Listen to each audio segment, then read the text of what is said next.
Jam bro. Xin chào. Ngagul hai bên này, ngagul.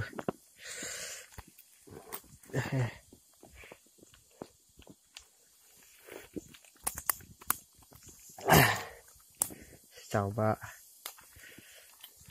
Grab.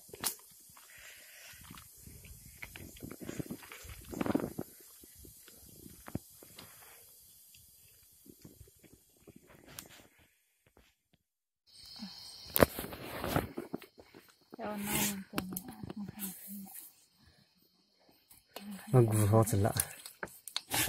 Cắt rồi.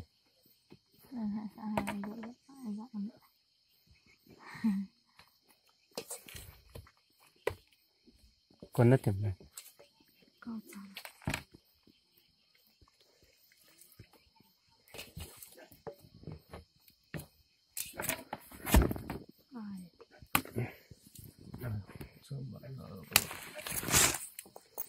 Tí luôn yung na lại tí luôn họ sẽ cắt này.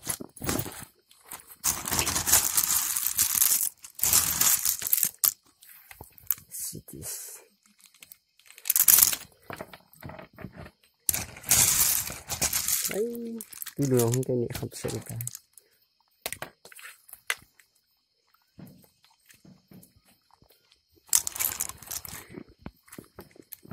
Chả bằng cắt rồi.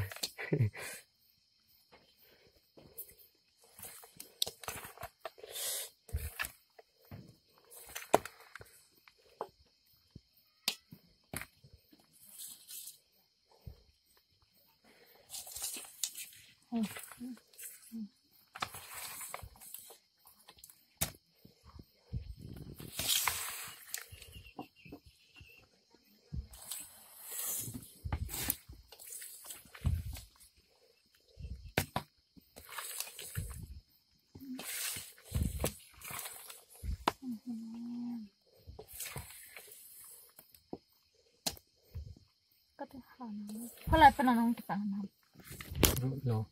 Rút lò.